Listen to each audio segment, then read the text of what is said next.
화려하고 고급스러운 그랜드 서울 호텔. 모든 것이 완벽해 보이는 이곳에도 보이지 않는 갈등과 편견, 그리고 불공정이 존재한다. 어느 날, 낯선 노인의 등장은 이 모든 것을 뒤흔드는 계기가 되었다. 서울 중심부의 우뚝 솟은 그랜드 서울 호텔은 부유함의 상징처럼 빛나고 있었다. 크리스탈 샹들리에 아래 로비는 VIP 고객 감사 파티 준비로 분주한 직원들의 발걸음으로 가득했다. 28살의 박지훈. 키는 크지만 다부진 체격의 그는 정문 앞에 조용히 서서 날카로운 눈으로 주변을 살피고 있었다. 매일 밤 그는 병든 노모와 대학생 여동생을 부양하기 위해 이곳에서 성실히 일했다. 그의 유일한 안식처는 서울 구로구의 작은 반지하 월세방이었다. 지훈은 불평하지 않았다. 그저 착하게 살아야 한다고 스스로 다짐할 뿐이었다. 호텔 로비는 고급 정장을 차려입은 사업가들, 화려한 드레스를 입은 여성들의 웃음소리로 가득했다. 값비싼 와인잔을 부딪히며 대화를 나누는 사람들 사이, 지훈은 출입구에 서서 모든 고객의 얼굴과 작은 움직임 하나하나까지 놓치지 않으려 했었다. 이상 상황이 발생하지 않도록 하는 것이 그의 임무였다. 그때 허름하고 낡은 옷차림에 다 떨어진 구두, 빛바랜 천 가방을 든 강민준 노인이 나타났다. 그는 이 화려한 공간과 전혀 어울리지 않았다. 노인은 느릿한 걸음으로 무언가를 찾는 듯한 눈빛으로 로비 안으로 들어섰다. 모든 시선이 그에게 쏠렸다. 몇몇 고객은 눈살을 찌푸렸고 다른 이들은 경멸이 담긴 목소리로 속삭였다. 저 영감탱이가 여길 어디라고 생각하는 거야? 정말 창피하지도 않나 봐. 강 노인은 안내 데스크로 다가가 잠긴 목소리로 말했다.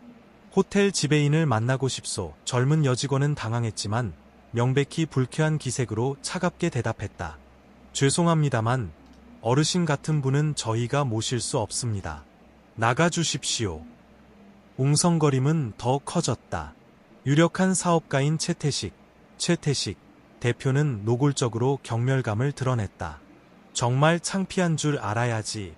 여기가 자선단체인 줄 아시오? 당장 저 사람 끌어내. 몇몇 고객도 동조하며 비웃었다. 경비는 뭘 하고 저런 사람을 들여보낸 거야? 모욕적인 말에도 강 노인은 당황하지 않았다. 그는 차분하지만 단호한 눈빛으로 대답했다. 나는 무언가를 구걸하러 온 것이 아니오. 단지 사람을 찾으러 왔을 뿐이오. 최 대표는 비웃으며 쏘아붙였다. 당신이 어디에 속하는지부터 물어보는 게 좋겠소. 확실한 건 여기가 아니라는 거지. 이 광경을 지켜보던 지훈은 더 이상 침묵할 수 없었다. 그는 앞으로 나아가 강 노인과 날선말을 퍼붓는 사람들 사이에 섰다. 그의 목소리는 로비에 분명하게 울려 퍼졌다. 최 대표님, 이 어르신은 아무 잘못도 하지 않으셨습니다. 우리가 이렇게 대할 권리는 없습니다. 최 대표는 눈을 부라리며 경멸 가득한 목소리로 말했다. 내가 뭔데 감히 나한테 이래라 저래라야? 고작 경비원 주제에 VIP 고객보다 내가 더 중요하다고 생각하는 거나? 로비의 긴장감은 최고조에 달했다. 모두가 숨을 죽이고 상황을 지켜봤다. 호텔 관리자인 김진수 부장이 걱정스러운 얼굴로 다가와 지훈에게 작게 속삭였다. 박지훈 씨, 저분은 VIP 고객이야. 문제 만들지 말고 어서 저 노인분을 밖으로 모시게. 지훈은 실망스러운 눈빛으로 김 부장을 바라보며 단호하게 말했다. 우리는 항상 최고의 서비스를 자랑한다고 말합니다. 그런데 왜 겉모습만 보고 연세 드신 분을 이렇게 대하는 겁니까? 결국 지훈은 사방의 압박 속에서 조용히 강 노인을 부축해 호텔 밖으로 나가야 했다. 문 밖을 나서던 강 노인은 잠시 멈춰 지훈을 돌아보며 떨리지만 감정이 담긴 목소리로 말했다. 자네는 옳은 일을 했네. 절대 후회하지 말게.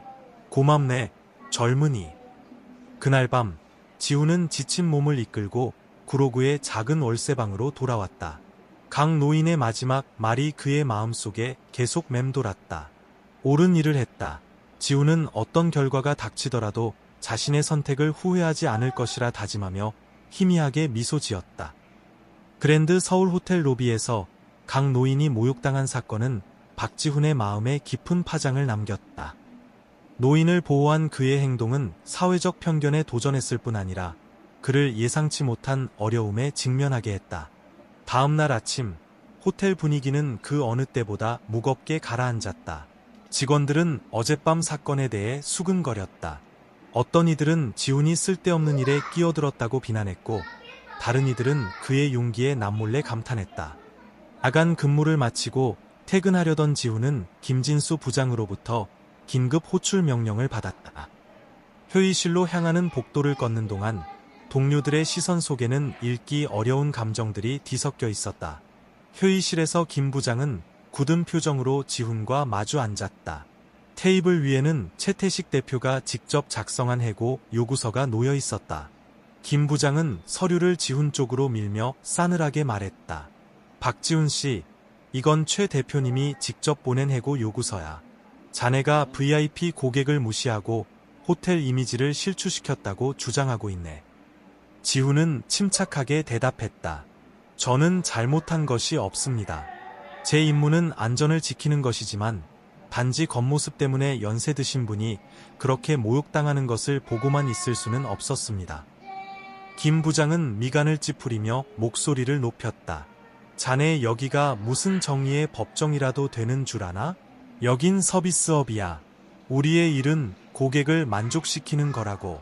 특히 최 대표님 같은 유력 인사들을 말이야. 자네에게 멋대로 행동할 권리는 없어.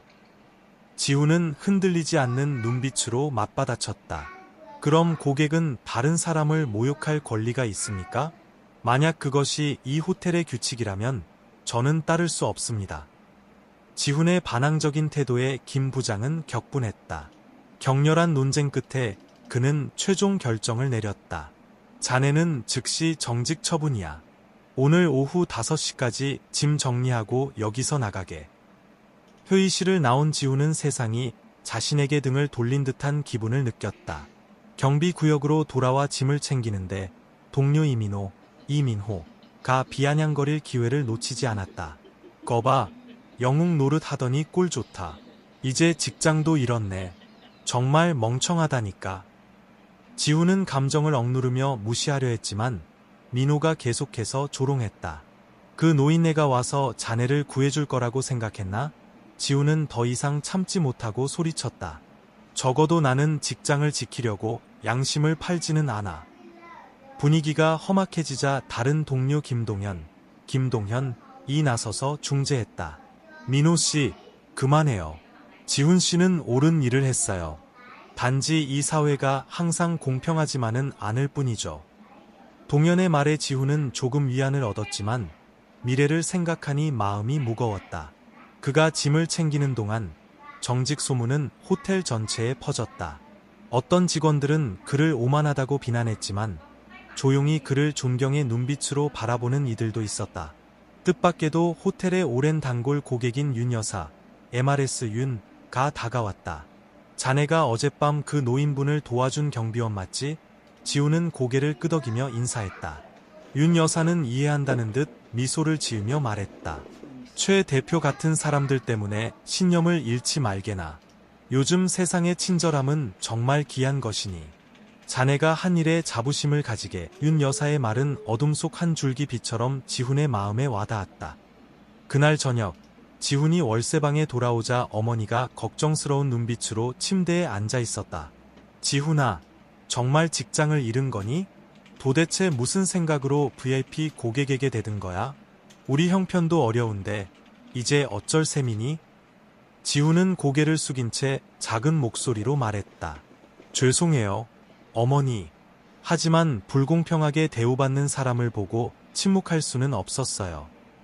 방구석에 있던 여동생 박지연이 나서서 오빠를 변호했다. 엄마, 오빠는 옳은 일을 한 거예요. 모두가 침묵하면 불공정은 계속될 거예요. 대화는 금세 언쟁으로 번졌다. 어머니는 가족의 미래에 대한 걱정으로 지훈을 계속해서 나무랐다. 지훈은 침묵했지만 마음속으로는 무거운 압박감을 느꼈다. 밤이 깊어지자 지훈은 낡은 나무 책상에 홀로 앉아 창밖 가로등 불빛을 바라봤다. 그때 휴대전화가 울렸다. 발신자 표시 제한 번호였다. 문자 메시지에는 이렇게 적혀 있었다. 내 행동이 고상하다고 생각하지 마라. 넌 그냥 보잘것없는 경비원일 뿐이야. 감히 최 대표 같은 사람에게 도전한 대가를 치르게 될 거다. 지우는 미간을 살짝 찌푸렸다. 문자 메시지 단어 하나하나에서 명백한 위협이 느껴졌다. 지우는 휴대전화를 덮고 다시 창밖을 보았다. 희미한 가로등 불빛 아래 그의 얼굴에는 깊은 고뇌가 서려 있었다. 강 노인의 목소리가 다시 귓가에 맴돌았다. 자네는 옳은 일을 했네. 절대 후회하지 말게. 모든 것이 그에게 등을 돌리는 상황에서도 지훈은 친절함의 가치에 대한 믿음을 잃지 않았다. 정직 처분 후 지훈의 삶은 점점 위기에 빠졌다.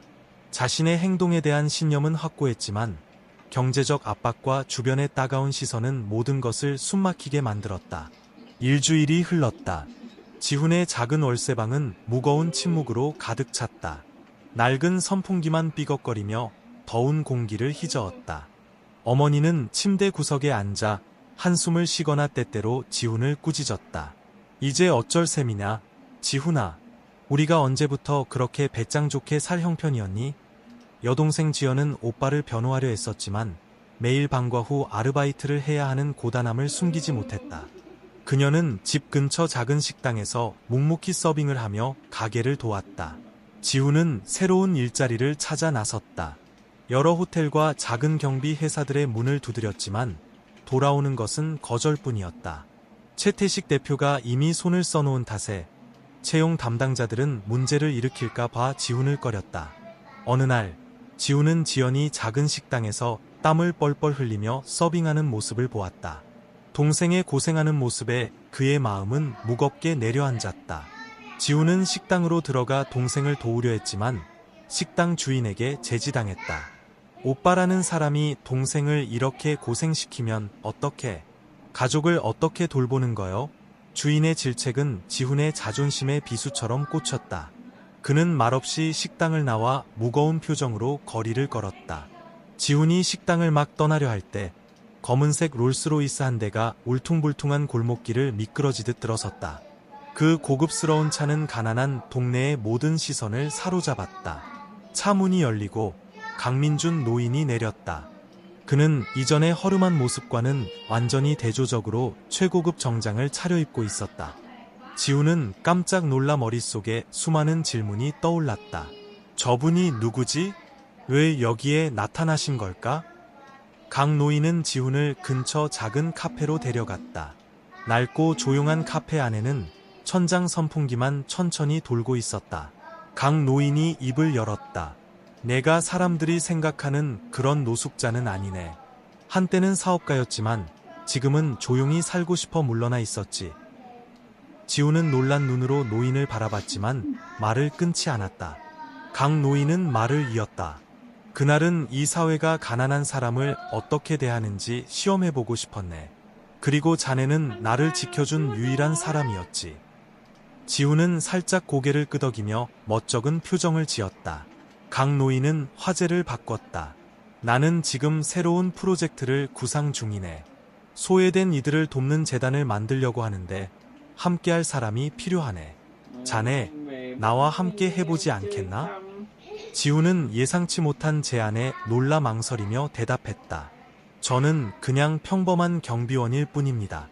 제가 그런 일을 할 능력이 될지 모르겠습니다. 강 노인은 웃으며 낮은 목소리로 말했다. 나는 학력이나 지위를 보지 않네. 진실한 마음과 용기가 필요할 뿐이지. 자네는 이미 그것을 증명했네. 대화가 잠시 잦아들었을 때 험악한 인상의 남자 몇 명이 카페 안으로 들어섰다. 가죽 재킷을 입은 우두머리 격 남자가 지훈과 강 노인의 테이블로 직진했다. 그는 비웃으며 위협적인 목소리로 말했다. 영감님, 당신이 뭘 할 수 있다고 생각하는 거요? 그깟 작은 행동 몇 번으로 세상이 바뀔 거라고 생각하지 마시오. 지훈은 벌떡 일어나 날카로운 눈빛으로 물었다. 당신들 누구요? 뭘 원하십니까? 강 노인은 지훈의 어깨에 손을 얹으며 앉으라는 신호를 보냈다. 그리고 낯선 남자들을 향해 차분하게 말했다. 자네들 사장에게 전하게. 나는 쉽게 굴복하는 사람이 아니라고. 무슨 할 말이 있다면 그가 직접 나에게 연락하는 방법을 알 테니. 남자들은 떠나면서 위협적인 말을 남기는 것을 잊지 않았다. 다음번에는 그냥 말로 끝나지 않을 거요. 지우는 걱정스러운 눈빛으로 강 노인에게 물었다. 저 사람들은 누구죠? 왜 어르신을 괴롭히려는 거죠? 강 노인은 그저 미소를 지으며 말했다. 걱정 말게. 저런 자들이 내가 옳은 일을 하는 것을 막을 수는 없네. 떠나기 전 강 노인은 지훈에게 봉투 하나를 건넸다. 안에는 약간의 현금과 명함 한 장이 들어있었다. 이건 자네가 생활을 안정시키는데 잠시 도움이 될 걸세. 만약 내 제안에 관심이 있다면 내일 아침 이 주소로 오게. 자네가 날 실망시키지 않을 거라 믿네. 지훈은 봉투와 명함을 손에 들고 복잡한 생각에 잠겼다. 그날 밤 지훈은 낡은 책상 앞에 조용히 앉아 있었다. 그는 명함을 바라보며 자신이 이 책임을 감당할 능력이 있는지 자문했다. 강 노인의 말이 귓가에 맴돌았다. 나는 대단한 것을 원하지 않네. 필요한 것은 따뜻한 마음과 진실함뿐이야. 지훈은 긴 한숨을 내쉬었다. 그의 눈빛에 결의가 서렸다. 이것은 인생을 바꿀 기회이자 동시에 험난한 여정이 될 것임을 그는 알고 있었다. 음악 전환. 카페에서 강 회장, 이제부터는 회장님으로 칭함을 만나 재단 프로젝트 참여 제안을 받은 후 지훈은 밤새 고민했다. 정체 모를 세력에 대한 두려움과 인생을 바꿀 기회에 대한 책임감 사이에서 그의 마음은 복잡하게 얽혔다. 다음 날 아침, 지훈은 비좁은 월세방에서 눈을 떴다. 창문 틈으로 햇살이 비쳤지만 그의 마음은 무거웠다.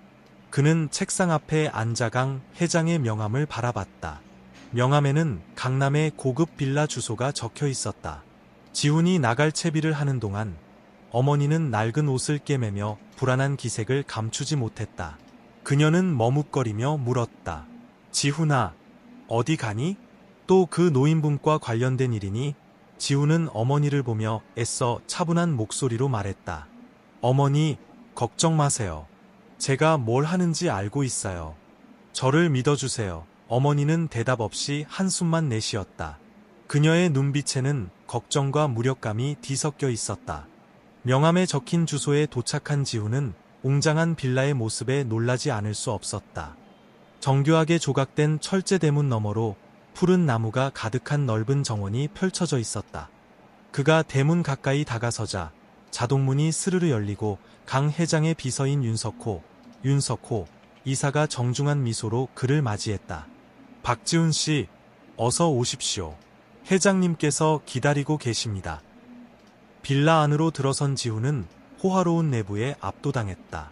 넓은 거실은 자연 채광으로 가득했고 벽에는 값비싼 예술 작품들이 걸려 있었으며 커다란 책장에는 고전들이 가득 꽂혀 있었다.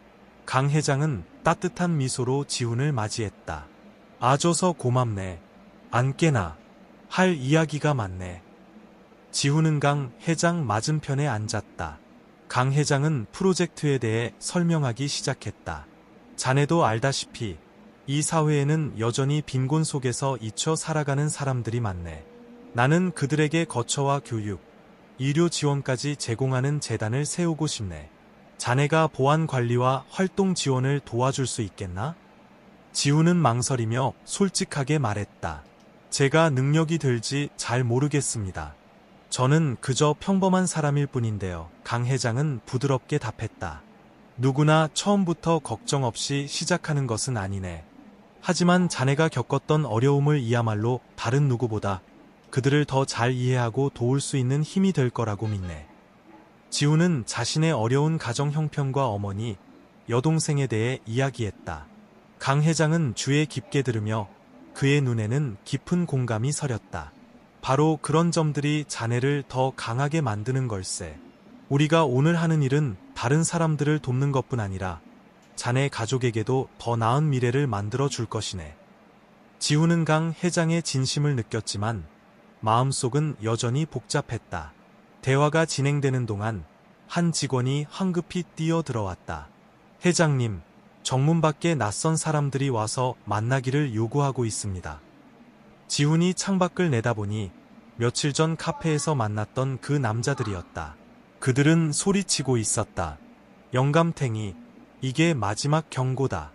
당장 하던 일 멈춰. 그렇지 않으면 심각한 결과를 맞게 될 거야.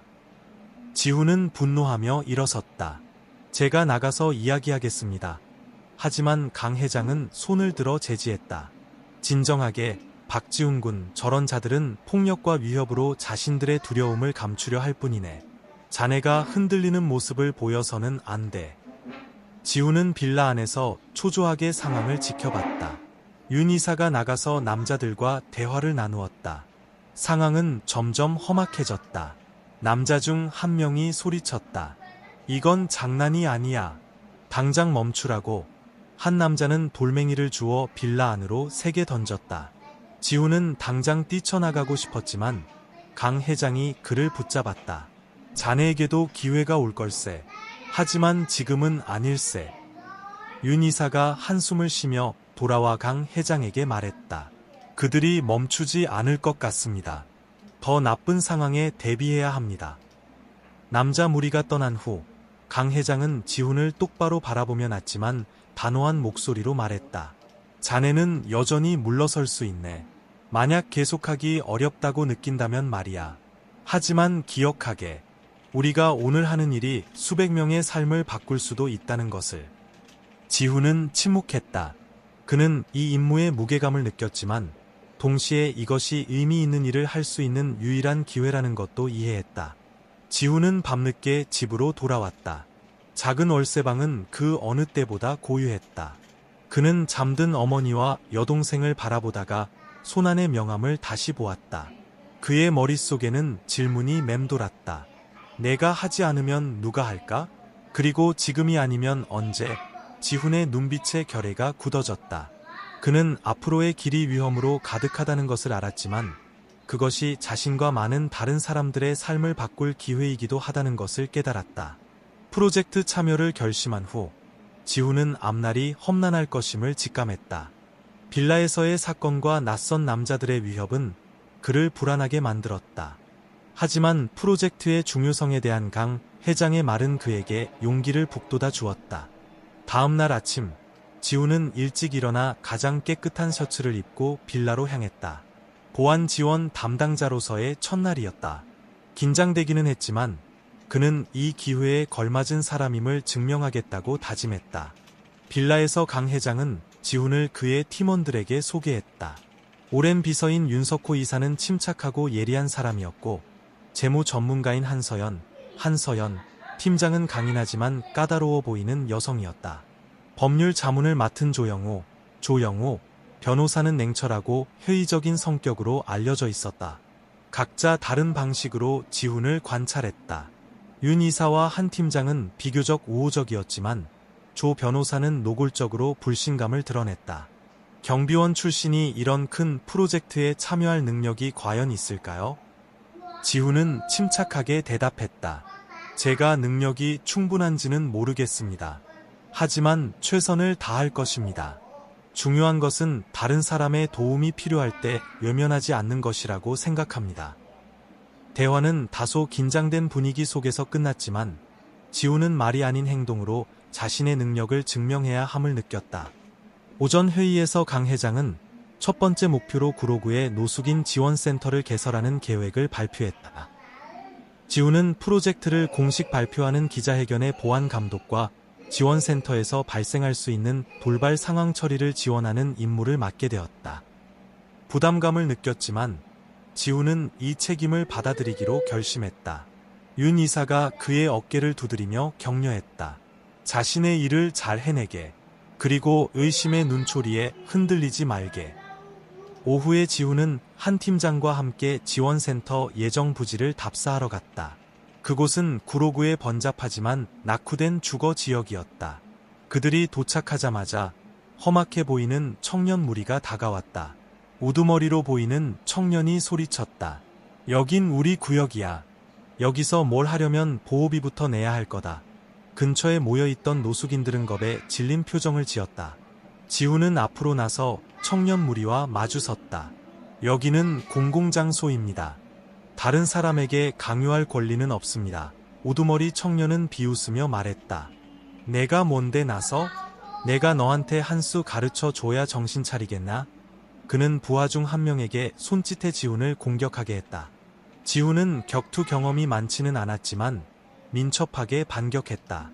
짧은 몸싸움 끝에 청년 무리는 지훈의 단호함에 주춤했다.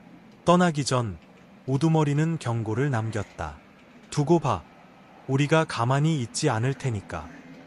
한 팀장은 걱정스러운 표정을 지으면서도 감탄을 감추지 못했다. 정말 용감하시네요. 하지만 상대가 누군지 알고 맞서는 건가요? 지훈은 대답했다. 우리가 두려워하면 도움이 필요한 저분들이 어떻게 우리를 믿을 수 있겠습니까? 그날 저녁, 지훈이 빌라로 돌아왔을 때 발신자 표시 제한 전화가 걸려왔다. 차갑고 낮은 목소리가 수화기 너머로 울렸다. 문제를 일으키고 싶지 않다면 강 회장과 그 프로젝트에서 당장 손 떼는 게 좋을 거다. 이게 마지막 경고다. 지훈은 말없이 휴대전화를 꽉 쥐었다.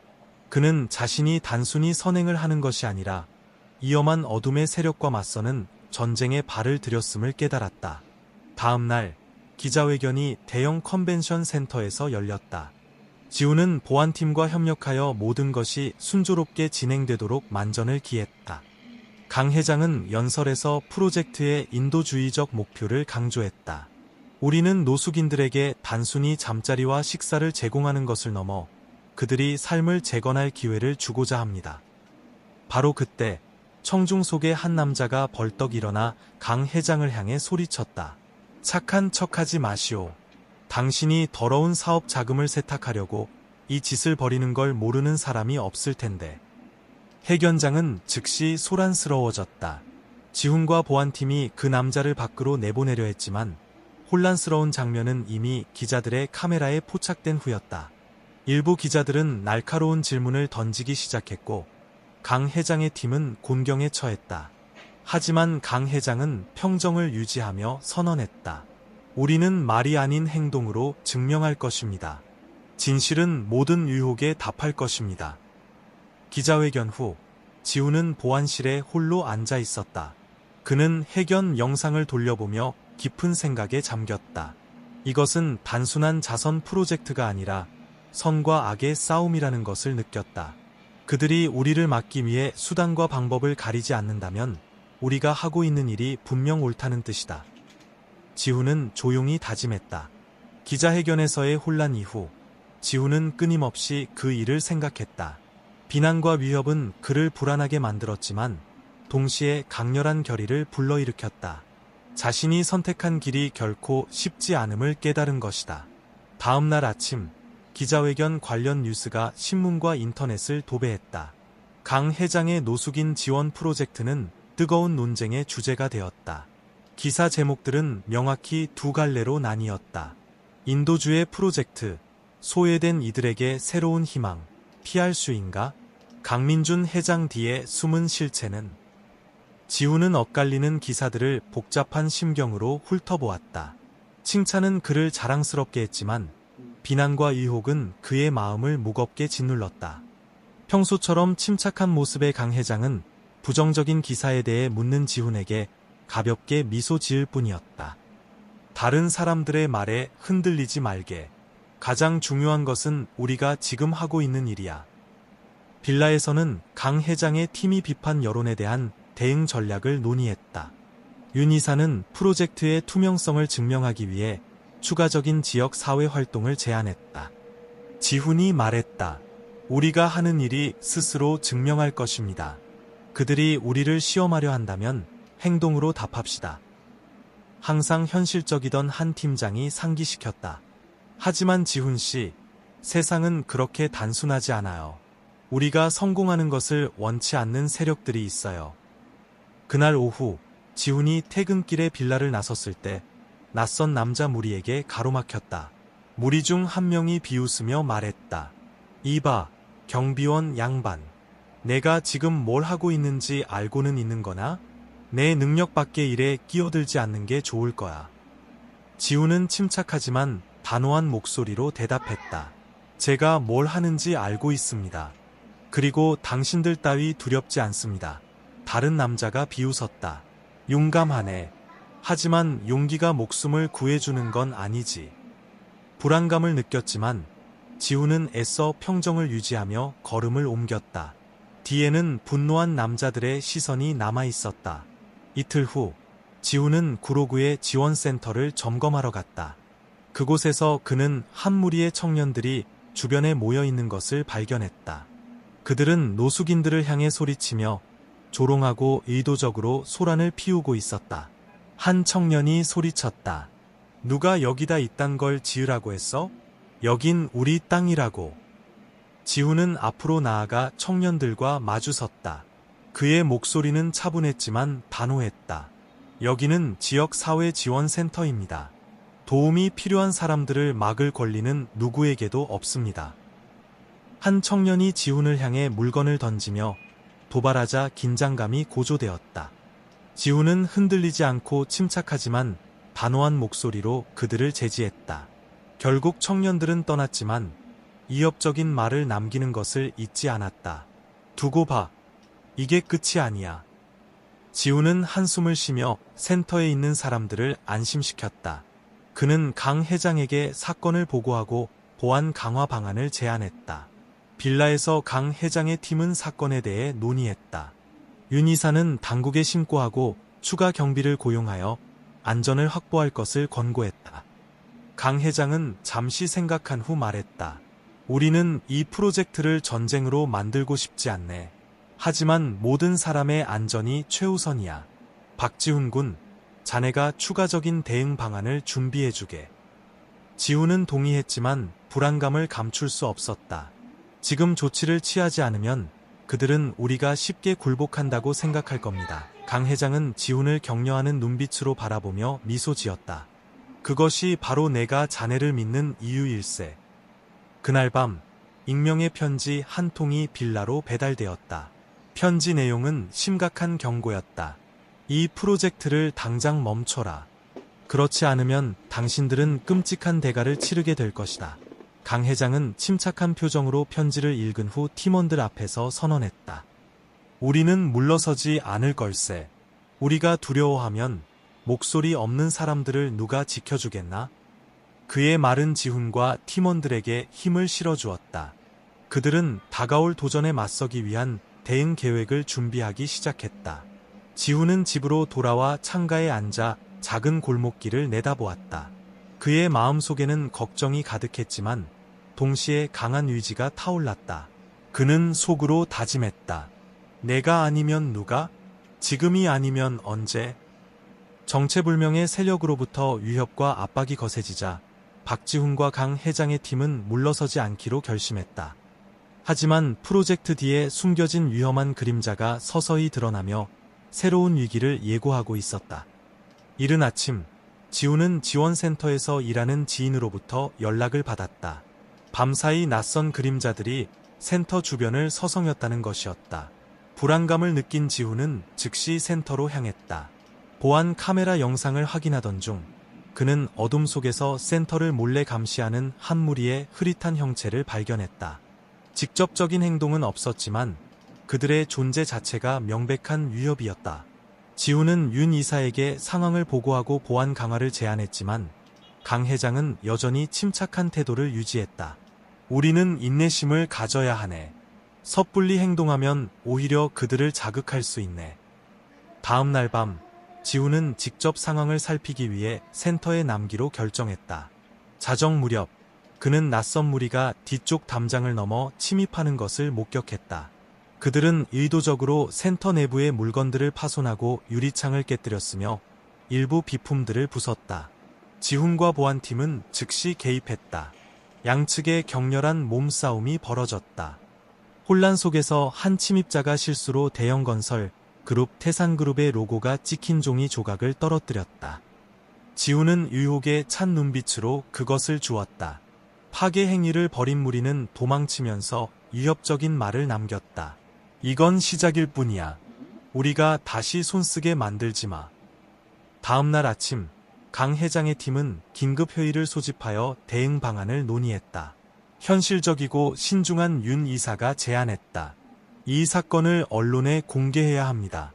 여론이 센터를 보호하는 가장 좋은 방법이 될 것입니다. 하지만 강 회장은 반대했다. 명확한 증거 없이는 그들이 부인하거나 심지어 우리를 역으로 모함할 수도 있네. 이는 프로젝트의 명성에 큰 타격을 줄 것이네. 지훈은 분노를 감추지 못하고 목소리를 높였다. 우리가 행동하지 않으면 그들은 계속해서 파괴 행위를 벌일 겁니다. 결국 가장 큰 피해를 보는 것은 도움이 필요한 분들입니다. 지훈의 말에 팀원들은 침묵했지만 다음 행보에 대한 격렬한 논쟁이 시작되었다. 진실을 밝히기로 결심한 지훈은 IT 보안 분야에서 일하는 오랜 친구 민하이역에게 종이 조각의 로고에 대한 정보 추적을 부탁했다. 민혁은 즉시 그 로고가 과거 강 회장의 사회공헌 프로젝트들과 여러 차례 충돌했던 대형건설 그룹 태산그룹의 거심을 확인해 주었다. 민혁을 통해 지훈은 태산그룹의 말단 직원인 김민재가 더 자세한 내용을 알 수도 있다는 정보를 얻었다. 지훈은 민재에게 연락하여 작은 카페에서 만나자고 설득했다. 민재는 불안하고 경계하는 기색으로 나타났다. 두 사람의 대화는 긴장감 속에서 진행되었다. 민재는 털어놓았다. 제가 많은 것을 말할 수는 없지만 맞아요. 그들은 당신들의 센터가 존재하는 것을 원치 않아요. 자신들의 이익에 위협이 된다고 생각하거든요. 지훈이 더 자세한 내용을 묻자 민재는 고개를 저었다. 제가 아는 건 그들이 멈추지 않을 거라는 것뿐이에요. 더 알고 싶다면 은평구에 있는 그들의 예전 프로젝트 부지를 확인해 보세요. 하지만 조심하세요.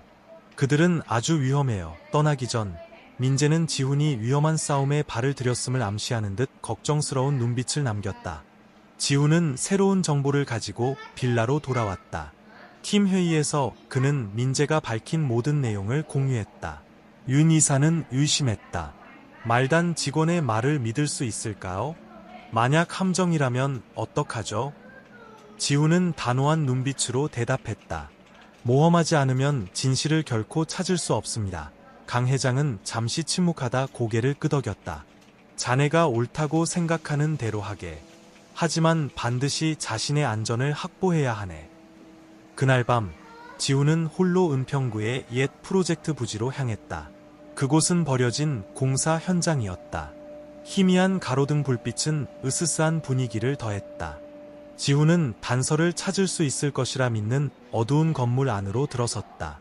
손전등 불빛이 스쳐 지나갈 때 그는 자신이 혼자가 아니라는 것을 깨달았다. 그의 등 뒤에서 조용한 그림자가 움직이고 있었다. 숨막히는 긴장감이 그를 감쌌다.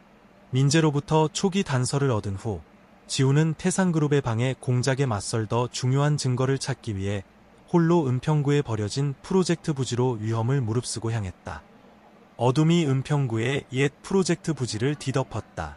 버려진 건물들, 얼룩진 벽, 널브러진 쓰레기들이 음산하고 싸늘한 풍경을 자아냈다. 지훈은 작은 손전등을 쥔 채 조심스럽게 안으로 들어섰다.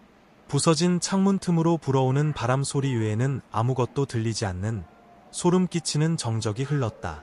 지훈의 마음 속에는 강 회장의 당부가 맴돌았다. 안전을 확보하게.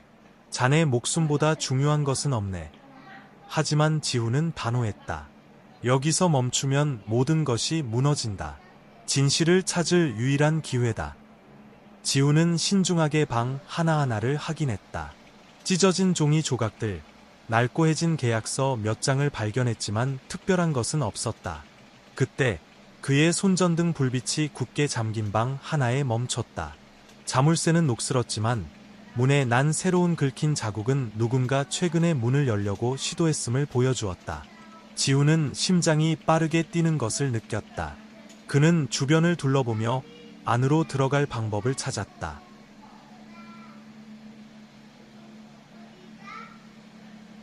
지훈이 자물쇠를 살피고 있을 때 등 뒤에서 큰 소리가 울렸다. 돌아보니 거대한 그림자가 그를 향해 다가오고 있었다. 남자는 차가운 목소리로 말했다. 넌 여기 있으면 안 돼. 너무 늦기 전에 당장 꺼져. 지훈은 침착함을 유지하며 대답했다. 저는 단지 이 프로젝트에 대해 알아보러 왔을 뿐입니다. 문제를 일으킬 생각은 없습니다. 하지만 남자는 대답 없이 위협적인 표정으로 다가왔다. 지훈은 충돌을 피할 수 없음을 깨달았다. 남자가 갑자기 공격해왔고 격렬한 몸싸움이 벌어졌다. 지훈은 덩치는 작았지만 민첩하게 피하고 반격했다. 몸싸움 중에 지훈은 실수로 근처의 낡은 서류 캐비닛을 넘어뜨렸다. 쏟아져 나온 서류 더미 속에서 끈으로 단단히 묶인 서류 뭉치 하나가 떨어져 나왔다. 남자는 서류 뭉치를 보자 당황한 기색이 역력했다. 그는 지훈을 내버려 두고 황급히 서류 뭉치를 주우려 달려들었지만 지훈이 재빨리 가로챘다. 상황이 불리하다고 판단한 남자는 서둘러 물러나며 위협적인 말을 남겼다. 내가 지금 뭘 건드렸는지 모를 거다. 다시는 내 눈에 띄지 마라. 지훈은 손안의 서류 뭉치를 보며 자신이 매우 중요한 것을 찾았음을 직감했다. 빌라로 돌아온 지훈은 즉시 서류 뭉치를 강 회장과 윤 이사에게 가져갔다. 서류를 펼쳐본 세 사람은 내용에 경악했다. 옛 계약서들은 태산그룹이 불법적으로 토지를 사용하고 수십 가구의 빈민들을 집에서 쫓아냈음을 보여주었다. 계약 체결식 사진에는 익숙한 얼굴이 있었다. 바로 기자회견장에서 강 회장을 맹렬히 비난했던 그 남자였다. 윤 이사가 엄숙하게 말했다. 중요한 조각을 찾았습니다. 하지만 이것만으로 충분할까요? 지훈이 제안했다. 추가 확인이 필요합니다. 그리고 이 정보를 대중에게 알릴 방법을 찾아야 합니다. 그들은 더 이상 진실을 부인할 수 없을 겁니다. 팀회의 분위기는 긴장감으로 가득 찼다. 한 팀장이 걱정스럽게 말했다.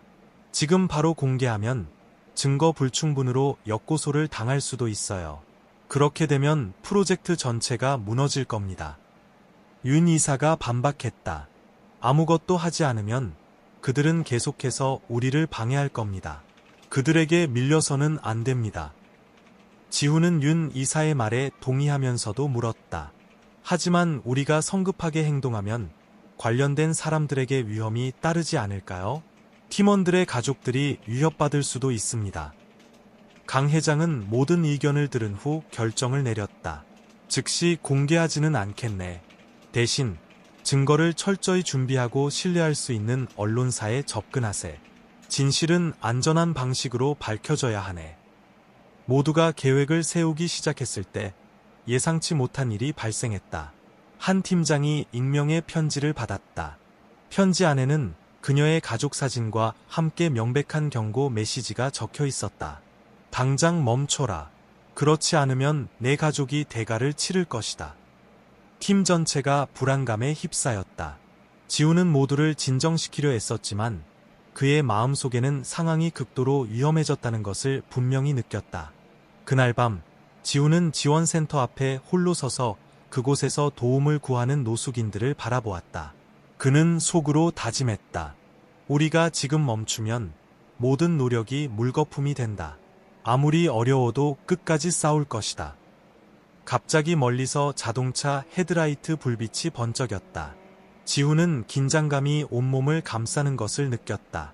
그는 이제부터의 싸움에는 물러설 길이 없음을 알았다. 지훈이 태산그룹 관련 중요 증거를 발견하고 팀이 진실 공개 계획을 세우기 시작하자 상대방의 압박은 더욱 거세져 팀 전체를 극도의 긴장 상태로 몰아넣었다. 이른 아침 지훈은 지원센터 창밖을 바라보았다. 책상 위에 놓인 서류 뭉치는 그와 팀이 짊어진 무거운 책임감을 상기시켰다. 강 회장이 들어와 지훈의 어깨를 두드렸다. 지금이 우리가 가장 강해져야 할 때일세. 자네는 정말 잘해주었네. 하지만 이 싸움은 아직 길어. 지훈은 고개를 끄덕였지만 마음속 불안감은 여전했다. 지훈은 흔들리지 않는 명성을 가진 베테랑 언론인 배수진 기자를 찾아갔다. 배 기자는 처음부터 끝까지 그의 이야기를 진지한 눈빛으로 경청했다. 관련 자료들을 검토한 후 그녀는 말했다. 알다시피 이런 세력과 맞서는 것은 쉽지 않아요. 하지만 때로는 진실은 대가를 치르더라도 밝혀져야 하죠. 지훈은 단호한 목소리로 대답했다. 저희는 맞설 준비가 되었습니다. 기자님께서 도와주시기만 한다면요. 배 기자는 희미하게 웃으며 답했다. 이런 증거를 보고 외면할 수는 없죠. 하지만 각오 단단히 하세요. 그들이 가만히 있지 않을 테니까요. 배 기자를 만나고 돌아오는 길, 지훈은 낯선 차 한 대가 자신을 따라붙는 것을 느꼈다. 그는 차를 따돌리기 위해 일부러 작은 골목길로 들어섰지만 차는 갑자기 옆으로 바짝붙어 멈췄고 낯선 남자 2명이 내렸다. 한 남자가 말했다. 내가 강 회장 사람 맞지? 잘 들어. 내 가족이 험한 꼴 당하기 싫으면 당장 손 떼. 지훈은 불안했지만 평정을 유지했다. 나는 잘못한 게 없어. 그리고 당신들 따위 두렵지 않아. 다른 남자가 비웃었다. 우리는 그냥 경고하는 거야. 아직 돌아설 기회는 있어. 말을 마친 2 남자는 차를 타고 떠났고 지훈은 극도의 긴장감 속의 골목에 홀로 남겨졌다. 강 회장 팀이 진실 폭로를 준비하고 있다는 것을 알게 된 태산그룹은 정계 인맥을 동원해 압력을 가하기 시작했다. 그들은 지원센터가 불법적으로 운영되고 질서를 해친다며 당국에 민원을 제기했다. 윤 이사와 지훈은 이 고발에 대응하기 위해 밤새 법률 서류를 준비해야 했다. 지훈은 지친 목소리로 말했다. 그들은 온갖 방법으로 우리를 무너뜨리려 하고 있어요. 하지만 저는 진실이 이길 거라고 믿습니다. 긴급 회의에서 한 팀장은 불안감을 드러냈다. 우리는 모두를 위험에 빠뜨리고 있어요. 이 일이 과연 그럴 만한 가치가 있을까요? 윤 이사는 격분했다. 지금 멈추면 우리가 해온 모든 것이 무의미해집니다. 지훈이 단호한 목소리로 끼어들었다. 우리는 우리 자신만을 위해 싸우는 것이 아닙니다. 희망이 필요한 분들을 위해서도 싸우는 겁니다. 우리가 하지 않으면 누가 하겠습니까? 회의실 분위기는 가라앉았다. 마침내 강 회장이 입을 열었다. 우리는 하나로 뭉쳐야 하네. 이것은 단순한 일이 아니라 사명일세.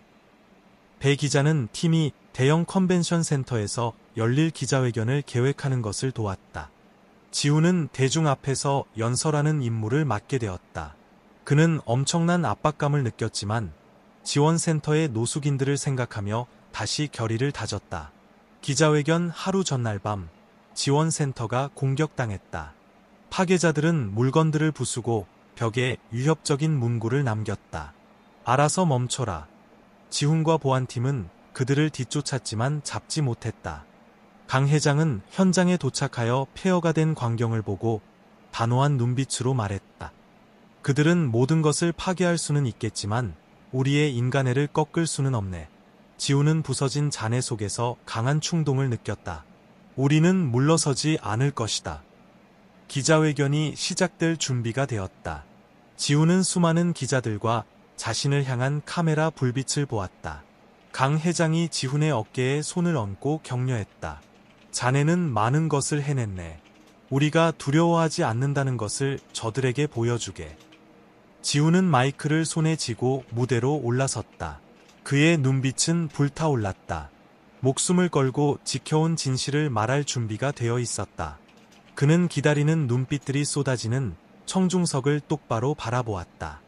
회견장 밖에서는 파괴자들이 다음 행동을 계획하고 있었다. 지훈은 깊게 숨을 들이쉬고 입을 열었다. 진실은 결코 감춰질 수 없습니다. 그리고 오늘 그 진실이 밝혀질 것입니다. 온갖 위협과 방해 공작을 이겨낸 박지훈과 강 회장의 팀은 마침내 모든 진실을 공개할 준비를 마쳤다. 기자회견은 단순한 기회가 아니라 빛과 어둠 사이의 마지막 싸움이었다. 컨벤션 센터의 아침, 긴장감이 감돌았다. 카메라 플래시가 터지고 기자들은 좋은 자리를 차지하기 위해 몰려들었다. 밖에는 많은 시민들이 모여 기자회견을 초조하게 기다리고 있었다. 지훈은 무대 뒤에서 어깨를 짓누르는 압박감을 느꼈다. 그는 강 회장을 바라보았고 격려의 고갯짓을 받았다. 강 회장이 말했다. 자네는 스스로를 지킬 수 없는 사람들의 목소리일세. 진실은 어떤 세력보다 강하다는 것을 기억하게. 지훈은 깊게 숨을 들이쉬고 무대로 나아갈 준비를 했다. 지훈이 무대에 오르자 그의 시선은 눈앞의 군중을 훑었다. 그는 차분하지만 감정이 실린 목소리로 연설을 시작했다. 제가 오늘 이 자리에 선 것은 단순히 한 프로젝트에 대해 말하기 위함이 아닙니다. 희망을 잃었지만 살아남기 위해 발버둥 쳤던 사람들의 이야기를 전하기 위해 섰습니다. 지우는 지원센터의 모습, 팀원들의 노력, 그리고 파괴 행위로 폐허가 된 현장 사진들을 스크린에 띄웠다. 태산그룹의 불법 행위에 대한 자료들이 대형 화면에 나타나자 해견장은 긴장된 침묵에 휩싸였다. 지훈이 가장 결정적인 증거를 제시하려는 순간 갑자기 음향과 화면이 꺼졌다. 낯선 무리가 해견장 안으로 난입하여 소란을 피우기 시작했다. 그들은 소리쳤다. 당신들이 하는 말은 전부 거짓말이야. 이건 태산그룹을 모함하기 위한 연극이라고. 윤이사가 일어나 보안 요원들에게 개입을 요청했다. 그 사이 지훈은 마이크를 꽉 쥐고 강하게 외쳤다. 우리는 두렵지 않습니다. 당신들이 아무리 감추려 해도 진실은 밝혀질 것입니다. 상황이 통제된 후 기자회견은 재개되었다. 지훈은 태산그룹의 불법 토지 강제 수용과 권력 남용을 증명하는 자료들을 계속해서 공개했다. 지원센터에서 위협을 가하는 무리의 모습이 담긴 영상이 상영되자 대중의 분노가 폭발했다. 태산그룹 대표는 반박에 나섰지만 그의 모호한 답변은 여론을 잠재울 수 없었다. 기자회견이 끝나자 지지의 물결이 퍼져나갔다. 많은 시민들이 앞으로 나와 자신이 겪었던 불공정한 행위들을 고발하며 증언했다. 한 노인은 눈물을 글썽이며 말했다. 나도 저들 때문에 집을 잃었소. 하지만 당신들 덕분에 정의가 아직 살아있다고 믿게 되었소. 배수진 기자는 이 사건을 계속해서 세상에 알릴 것을 약속했다. 기자회견 후 당국은 즉시 태산그룹 관련 혐의에 대한 조사에 착수했다. 수많은 관계자와 기업인들이 소환되었고 명백한 증거 앞에 일부는 구속되었다. 지훈과 팀은 시민들로부터 많은 감사의 인사를 받았지만 이것이 시작일 뿐임을 알고 있었다. 강 회장은 한때 파괴되었던 지원센터에서 감사 행사를 열었다. 공간은 소박하지만 따뜻하게 꾸며졌다. 행사 중 강 회장은 연단에 올라 말했다. 정의를 위한 싸움은 결코 쉽지 않았습니다. 하지만 우리가 오늘 한 일은 꺼져가던 꿈들을 다시 밝히기 위함이었습니다. 그는 갑자기 지훈을 무대로 불러 지원센터를 상징하는 열쇠를 건네며 감동적인 말을 전했다. 박지훈 군, 자네는 단순히 후계자가 아니라 이곳을 더 밝은 미래로 이끌어갈 사람일세. 지훈은 감정에 북받쳐 떨리는 목소리로 열쇠를 받았다. 저는 그저 작은 경비원일 뿐이었습니다. 하지만 이곳에서 저는 깨달았습니다. 다른 이에게 희망을 준다면 그 어떤 행동도 작지 않다는 것을요. 지원센터는 점점 확장되어 노숙인들을 돕는 것을 넘어 소외 계층을 위한 직업훈련 및 법률 지원센터로 발전했다. 지훈은 강 회장과 함께 지원센터 앞에 섰다. 두 사람은 날마다 더 많은 사람들이 센터를 찾는 모습을 바라보았다. 그들의 눈빛에는 미래에 대한 희망이 가득했다. 강 회장의 롤스로이스가 길가에 멈춰 섰다. 그곳에는 늙은 복권 판매 노인이 앉아 있었다. 강 회장은 차에서 내려 물품이 담긴 가방을 건네며 조용히 말했다. 나도 가장 기대하지 않았을 때 친절을 받았었지. 이제 내가 그것을 나눌 차례일세. 친절은 한 사람의 인생뿐 아니라 세상을 바꿀 수 있습니다. 박지훈과 강 회장의 이야기는 단순히 정의를 위한 투쟁에 그치지 않고 역경 앞에서도 굴하지 않는 인간의 끈기, 그리고 불굴의 정신이 가진 힘을 생생하게 보여주는 증거입니다. 작은 경비원이었던 박지훈은 누구든 어떤 위치에 있든 옳은 일을 위해 용감하게 나선다면 큰 변화를 만들 수 있음을 증명했습니다. 이 이야기를 통해 우리는 깊은 교훈을 얻을 수 있습니다. 친절은 단순한 행동이 아니라 공정하고 인간적인 사회를 만드는 영감의 원천입니다. 때로는 당신의 작은 행동 하나가 다른 사람의 삶의 희망과 빛을 가져다 줄 수 있음을 기억하십시오. 이 이야기에 대해 어떻게 생각하시나요? 만약 당신이 박지훈의 입장이었다면 모든 위험을 무릅쓰고 불의에 맞설 용기가 있었을까요? 여러분의 의견을 댓글로 남겨주세요. 또한 이 이야기는 때때로 친절과 진실이 권력과 탐욕과 맞서 싸워야 하는 현대 사회의 모순적인 단면을 보여줍니다. 우리가 어떻게 하면 인간애를 널리 퍼뜨리고 더 강하고 단결된 공동체를 만들 수 있을까요? 이 이야기가 마음에 드셨고 더 많은 의미 있는 이야기를 만나고 싶으시다면 채널 구독과 알림 설정을 잊지 마세요. 흥미로운 콘텐츠를 놓치지 않도록 도와드립니다. 모든 사람의 마음에 감동을 전하는 이야기, 저희와 함께 계속 만들어 나가요. 다음 이야기에서 다시 만나요.